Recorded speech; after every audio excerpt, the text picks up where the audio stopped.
You never want a serious crisis to go to waste. And what I mean by that, it's an opportunity to do things that you think you could not do before. We cannot continue to rely only on our military in order to achieve the national security objectives that we've set. We've got to have a civilian national security force that's just as powerful, just as strong, just as well-funded. Healthcare reform week 2. How about a little look at a little-known provision of the overhaul, which you may not have heard about, a reform law that calls for the creation of a 6,000-person army. Joining us now with more on the Ready Reserve is senior Fox News judicial analyst, Judge Andrew Napolitano. Judge, before we get to it, you had some breaking news you just saw. The state of Utah has just voted, and the governor has just signed into law legislation to condemn, that is, to use eminent domain on property owned by the federal government. This will be the first time in American history that a state has taken property from the federal government against its will by paying them for the property. Rock on. As the feds have been doing for 230 years to the rest of us. All right, Judge, let's just jump right into the segment now. The 6,000-person army, constitutional? If the government needed more physicians, and I don't know why the government needs physicians, but if the government needed more physicians, they could hire them. They could work in the Public Health Service, which is in the Department of Health and Human Services, or the Center for Disease Controls, which is also in the Department of Health and Human Services. This legislation says that they will train with the military. And if the president wants them to, they will have the powers of the military. This also lets the president take National Guard away from governors when there is no wartime. Right now, there must be a war for the president to take the National Guard away from governors against the will of the governors. So it is very scary that the president would have this private army, that some of it would be funded by the states and some of it funded by the federal government. Why does he need an army? Governor, to help keep us healthy? Judge, as you look at that, first of all, I mean, as I hear people talk about this stuff, I wonder if I need to go put on my tinfoil hat, because that's what I start wondering is, we've been hearing that we're starting FEMA camps for the last 5 years. That hasn't happened. Well, how serious do we need to take this? If someone had said to me, why didn't you read the whole bill? Well, I read portions of it. I didn't see this in there when I read it. This is just 2 pages of 2,700 pages. We don't know how the bill was written, but we do know this. There is no one person in the Congress who read the entire bill on the Democratic side, or we would have known about this.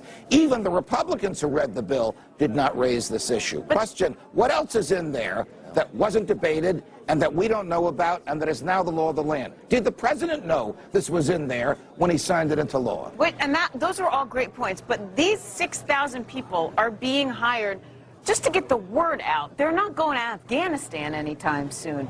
So they will have the powers. They can't go to Afghanistan. Right. They can only stay in this country, which makes it even more fearful. Yeah. Because right now, the United States military may not be used by the president for any purpose in this country. But this group of 6,000 people, or however big it gets, can be used by the president for domestic purposes. Why do doctors need to have uniforms and guns? Physicians brandishing guns to get the word out. I don't know why we need that in America. I don't know why we need that anywhere. The concern isn't that a physician has a gun. The concern is that there's a 6,000-person army or 60,000-person army that may be at the disposal of the president to use however way he... Is it defined how these people can be used? No. In fact, the language is intentionally vague, and there's terminology in there with which we're unfamiliar, like reserve corps and regular reserve. These are phrases that are flexible. Regular reserve could refer to the National Guard. It could refer to something that we don't know what it means. But the concept of a domestic military, which the president once called for before he was the president of the United States. He said to help the government help the people. Hey, I'm from the government. I'm here to help you. The 9 most dangerous words in the English language, according to President Reagan. Including when Reagan speaks, though. Yes, including when anybody with this kind of power speaks. Who knows what they'll do with it? Why do they need a military like this? Judge, I'll tell you something else that's a little kinky. The Constitution prohibits funding the military for more than 2 years at a time. This thing is funded for 4 years. So, and Judge, you just mentioned this that it gives certain powers in times of war and other powers in times of not war. Supposedly, we are at war right now with Afghanistan and Iraq, but we're not officially at war with Afghanistan and Iraq. Can you explain? We have not declared war on any person, group, organization, or thing. So we're not at war. Or government. We are legally not at war. The Congress has given the president something called an authorization to use military force. The president can go after any person, How does that tie into or this new government that he organization? wants to go after. There's nobody to surrender. So this is basically an open-ended act saying the president can fight a war even though there's no lawful war being fought. Hey, Judge, is it possible? Do we know who put this provision in? No, we don't know who put the provision in. We know this. When the courts are trying to construe what legislation means, they frequently look to what members of Congress said about it when they voted for it. Justice Scalia says it doesn't matter what they say because they only vote for one reason, and that's to get reelected. But sometimes they do say on the floor of the Congress what is meant by a particular clause in the legislation. You know how much debate there was on this clause? Zero. We don't know who put it in, and we don't know what's intended. Way to find out who. Don't they have to? Funding this? $12 million and $5 million appropriated in the same legislation that creates the Army. The rest by the states from whom these soldiers are taken against the will of the governors. Judge, this is scary stuff, Judge. It is scary that the sort of fundamentals of our government would be altered by ordinary legislation. Guess what? The Congress doesn't let the Congress do this. This is another thing for the courts to look at and hopefully, please, invalidate. Must be a fingerprint, Judge. There has to be someone's fingerprint on this. In fairness to your question, this thing just came to everybody's attention today. Somebody's going to come out of the woods and say, I put it in, and here's why it's there. But nobody can say, here's why I voted for it, because those characters didn't read it before they voted for it. Judge, we love having you on. You never want a serious crisis to go to waste. And what I mean by that, it's an opportunity to do things that you think you could not do before. We cannot continue to rely only on our military in order to achieve the national security objectives that we've set.